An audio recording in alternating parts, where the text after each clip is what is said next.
ताज्या बातम्यांसाठी महानकरेला सबस्क्राइब करा आणि बेल आयकॉनला क्लिक करा। वन्यजीवांच्या धुमाकुळामुळे वझर बुद्रुक येथील शेतकरी हैराण। कडाक्याच्या थंडीत पिकांची राखण करण्याची वेळ। परभणी जिल्ह्यातील जिंतूर तालुक्यातील वझर बुद्रुक परिसरातील शेतकरी सध्या वन्य प्राणी आणि मोकाट जनावरांच्या त्रासामुळे प्रचंड हवालदिल झालेत। नीलगाय, रोही, रानडुक्कर आणि मोकाट जनावरांकडून पिकांचे मोठ्या प्रमाणात नुकसान केले जात आहे। शेतकऱ्यांचे म्हणणे आहे की वर्षभराच्या मेहनतीने फुलवलेली पिके या प्राण्यांमुळे उद्ध्वस्त होत आहेत।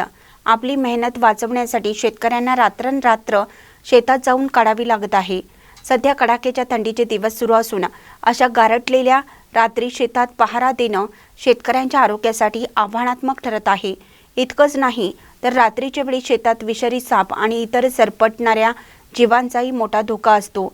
त्यामुळे शेतकऱ्यांच्या जीवाला सतत धोका निर्माण झाला आहे।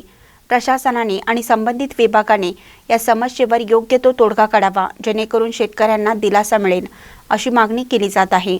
महानकरे न्यूजसाठी बळीराज भराडे, परभणी।